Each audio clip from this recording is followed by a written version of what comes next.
Hi, everyone. I'm Maggie McGrath, senior editor at Forbes.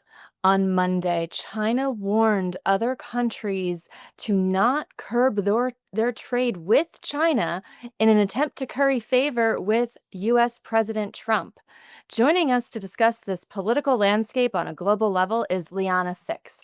She is a fellow for Europe at the Council on Foreign Relations. She has an expertise on Germany and European foreign policy, but also European China policy. Liana, thank you so much for being here. Absolutely. Thank you for the invite. So, US China trade relations has been a major point of news over the last several weeks, really ever since Liberation Day. But let's set the stage from your perspective as a European expert. Can you kind of describe what the last few weeks have been like for European countries as America has announced these massive tariffs? Yeah, so first of all, Europeans themselves are, of course, affected by the tariffs. Donald Trump has also announced tariffs on the European Union. Now, the administration has been saying they're hopeful that a deal can be struck soon because the EU market is obviously a big market for the US side.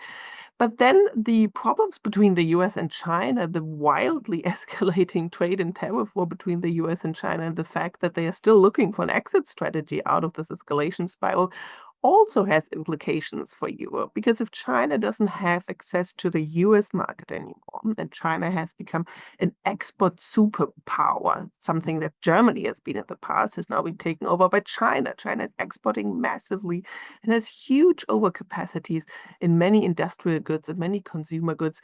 China will look for other markets if it can't export to the United States. And Europe is concerned that it's going to be the one market that is still open and going to be flooded by Chinese product that can't be sold anymore to the United States.